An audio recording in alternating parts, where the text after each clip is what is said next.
Hi there, this is Shenoy of Shenoy's Easy English, teaching English through Tamil. So Tamil மூலம் ஆங்கிலம் கற்றுக்கொண்டிருக்கும் உங்களை இந்த வகுப்பிற்கு வருக வருக என வரவேற்கிறேன். நாம் போ என்கிற வினைச்சொல், அதாவது கோ எனும் verb, காலத்திற்கேற்ப I, we, you, they, he, she, it ஆகியவற்றுடன் எவ்வாறு மாறுபடுகிறது என்பதை பார்த்தோம். இன்று நாம் இட், அதாவது இட் உடன் எவ்வாறு மாறுபடும் என்பதை பார்க்க போகிறோம். இட் என்றால் என்ன? இட் என்றால் அது. What is it? அது என்ன? Who is it? அது யார்? அப்படிங்கிற மாதிரி இட்டுங்கிறது அதுங்கிற அர்த்தத்தில் வரும்.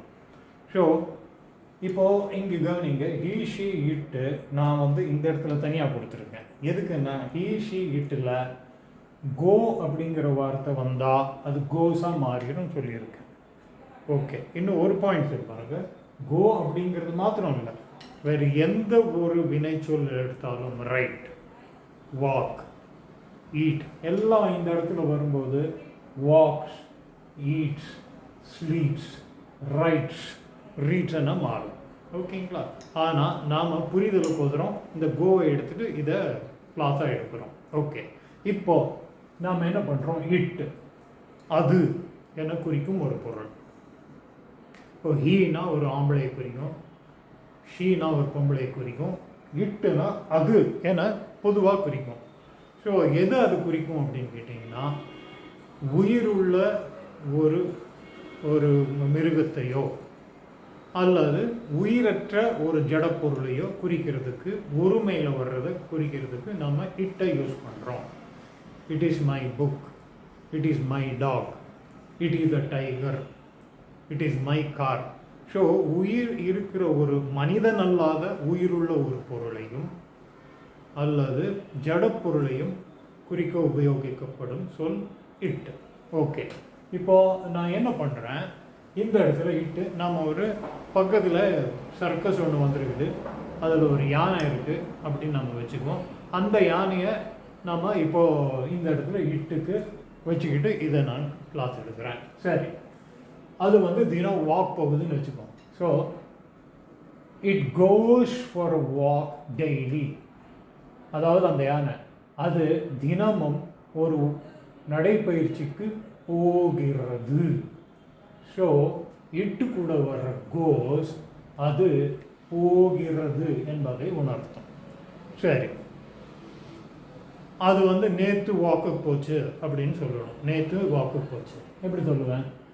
It went for a walk yesterday, அது நேற்று ஒரு நடைப்பயிற்சிக்கு போனது. ஸோ இட்டு கூட வர்ற வெண்ட் போனது அப்படிங்கிறத உணர்த்தும். சரி, இப்போது அந்த யானை வாக்கிங் போயிட்டுருக்கு. சாயங்காலம் ஆச்சுன்னா அந்த ஒரு ரவுண்டு கூட்டிகிட்டு வராங்கன்னு வச்சுக்கோங்களேன். அப்போ எப்படி சொல்லுவேன் நான்? It is going for a walk, அது நடைப்பயிற்சிக்கு போய்கொண்டிருக்கிறது. அதாவது இட்டு கூட வர இஸ் கோயிங், அது போய்கொண்டிருக்கிறது நடைப்பயிற்சிக்கு அப்படிங்கிறத உணர்த்தும். அதே மாதிரி இட் வாஸ் கோயிங், அதாவது போய்கொண்டிருந்தது அப்படிங்கிறத சொல்கிறது. நேற்று நான் உங்கள் வீட்டு பக்கம் வந்தேன், அப்போ அந்த யானை வாக்கிங் போய்கொண்டிருந்ததுன்னு சொல்கிறோம் இல்லையா? So it was going for a walk, அது நடைப்பயிற்சிக்கு போய்கொண்டிருந்தது. ஸோ இட்டு கூட வர்ற வாஸ் கோயிங், அது போய்கொண்டிருந்தது என்பதை உணர்த்தும். அதே மாதிரி இப்போ நாங்கள் போகிறேன் அந்த சர்க்கஸுக்கு பக்கத்தில் இருக்கிற நண்பர் வீட்டுக்கு. எங்கே அந்த நான் யானையை காணோம், எப்போவுமே வெளியில் இருக்குமே. நான் கேட்டேன், அவர் என்ன சொல்லுவார்?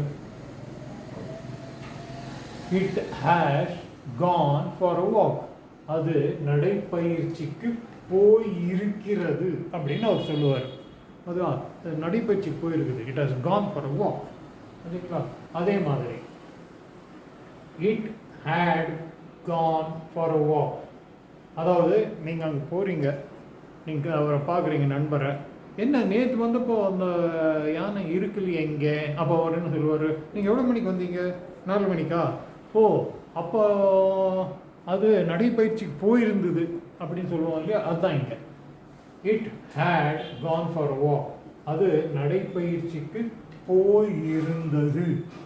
ஓகேங்களா? ஸோ இட் கூட வர்ற ஹேட் கான், அது போயிருந்தது அப்படிங்கிறத உணர்த்தம். அதே மாதிரி அது நாளைக்கு வாக் போகுமா? ஆமாம், it will go for a walk tomorrow also, அது நாளைக்கும் வாக் போகும். ஸோ இப்போ இட்டு கூட வர்ற கோஸ், அது போகிறது, இட் கூட வர வெண்ட், அது போனது, இட் இஸ் கோ, இட் கூட வர ஈஸ் கோயிங், அது போய்கொண்டிருக்கிறது, இட் கூட வர வாஸ் கோயிங், அது போய்கொண்டிருந்தது, இட் கூட வர ஹேஸ் கான், அது போயிருக்கிறது, இட் கூட வர ஹேட் கான், அது போயிருந்தது, இட் கூட வர வில் கோ, அது போகும் என்பதை உணர்த்தும்.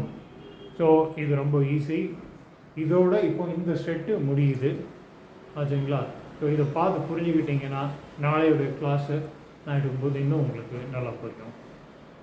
Thank you very much.